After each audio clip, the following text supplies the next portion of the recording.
Was anyone else a little disappointed in the Clash of Clans Halloween update? Cause I know I was, and that's why I put together a video with what I think should have been inside of the Clash of Clans Halloween update.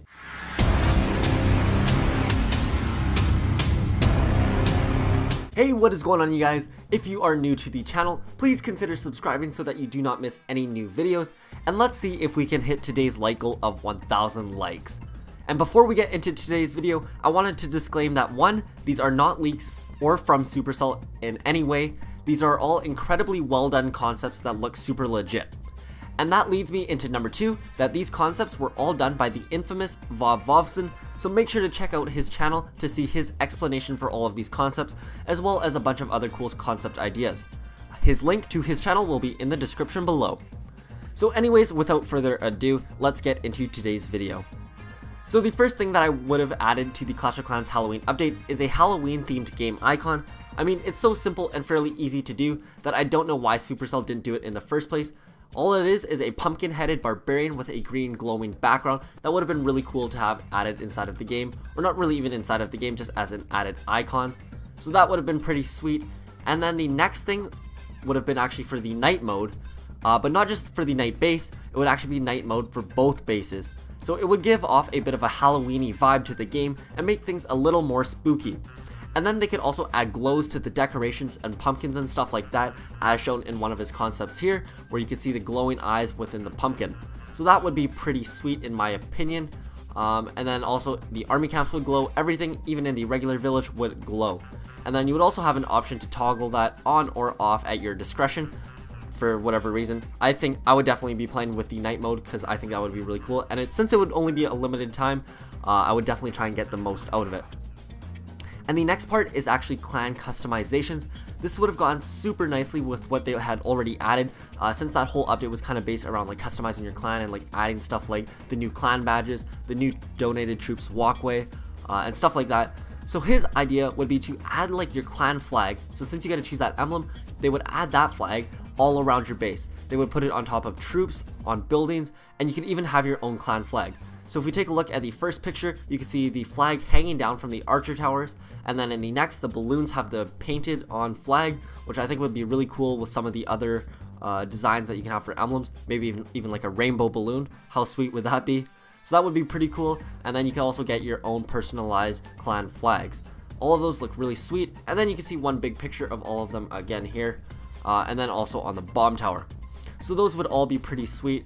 And then this next one would actually be a really big update change, because it would introduce limited time game modes, and in this case for Halloween it would be called survival mode. And Vov says that this would be a game mode where you would have to create a base with the given buildings and then defend against waves of troops and try and see how many times you could defend. So basically survival mode. This could be a really cool little game mode, and it would switch things up a bit, since right now all we do is attack other bases. Obviously we build our bases, but this one would be like a single player campaign for trying to defend as much as you can against like the goblin horde or stuff like that. It could be for the night base, and it could also be for the regular base, so there's lots of flexibility there. And it could also add more way for Clash of Clans to add more different like mini games or limited time game modes like they do in Clash Royale and stuff like that. So that would be pretty sweet. And the next thing is actually limited time decorations. We all know how much Supercell loves it when people spend gems on their game. I mean, who wouldn't? It's a business, everyone likes making money, so I can't really blame them. And I think this could be something that benefits both sides, players and the company. So where Supercell can make some more money, and fans can get really cool limited time decorations to show their dedication, or just because it looks really cool. So they could get like a pumpkin, a grave, or a haunted pumpkin, which is all pretty cool. And they would all have this like special glow, green glow that would look really sweet, and it would kind of just show off on your base like, yeah, I spent 500 gems on this. I'm not sure if you'd want that, but it would be pretty cool in my opinion. I would definitely buy the haunted pumpkin. Not so sure about the regular pumpkins, and then I might get the grave if it was an option, but definitely that haunted pumpkin, since that green glow looks absolutely awesome. And then anyways, moving on to the next thing, this one could be like a new troop and a new defense. So this one would be called the Operator, and his defense would be the Catapult, which in my opinion would be like a mini version of the Eagle Artillery, where it can shoot really far, so basically like the entire map, but then it can't hit anything at a like really close range.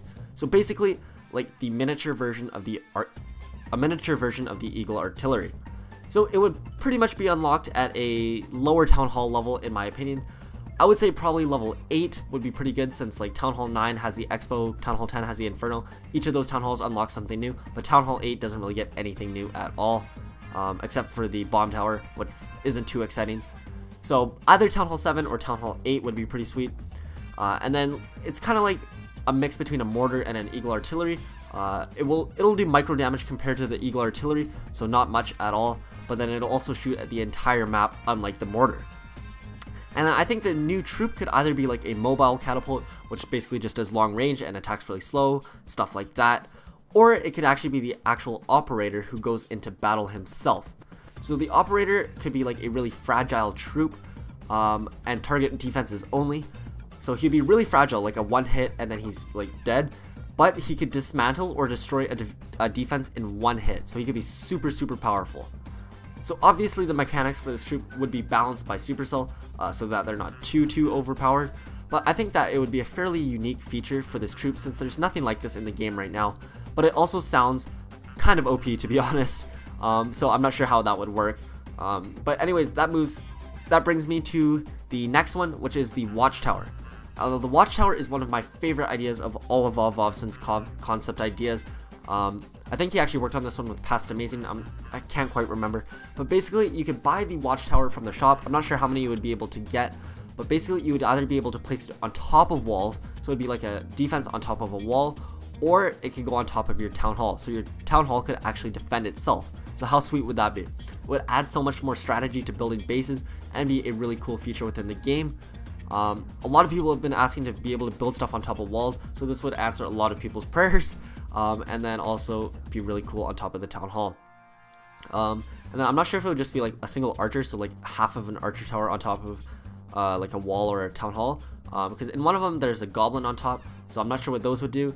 Maybe you could even upgrade it to get a wizard or stuff like that, who knows. There's a lot of room to grow this, so I think that could be really cool inside of the game. And then anyways, that brings us on to the last part, which would be a new troop, the Mini P.E.K.K.A. Now this one doesn't really need too much of an explanation because it's pretty self-explanatory, and for anyone who's played Clash Royale, you'll know exactly what it is. Basically, it is the miniature version of the P.E.K.K.A. Mind blown, right? The Mini P.E.K.K.A. is basically the mini version of the P.E.K.K.A. So it would basically be like a better barbarian, but a really crappy P.E.K.K.A. And I would say it maybe costs like 5 or 10 housing space, but basically it just does the exact same stuff as that. It's not really needed inside the game, it just looks really cool, and his concept was really sweet. Even in the bottom left, he's got the troop icon, and then you got the Mini P.E.K.K.A. attacking that spell factory in the top. So I think that would be really cool. And that's pretty much going to wrap up all of the concept ideas for this video. Like I said before, let's see if we can smash that 1,000 like goal. And then also, I wanted to let you guys know that there are more stories coming soon. And then the next video should probably be a video about 3D Clash of Clans, where it's like a mini game, and I've also got gameplay of it. So it's pretty much like you can actually be a troop and run around your village and see it like from that troop's point of view. So I think that could be really cool. That's going to be probably the next video. I'm not sure when it's going to be uploaded, but definitely stay tuned for that. Subscribe and turn notifications on so you don't miss it when it is posted. And then I will definitely keep working on more stories. I explain a little more about like what stories are coming and stuff like that in the next video. Basically, I'm going to be trying to start like a whole episode series where all of the stories are connected, but I'll explain that more once like I figure everything out. So yeah, that's pretty much going to wrap up this video. I hope you guys enjoyed. If you did, drop a like, and I will talk to you guys in the next video. Peace.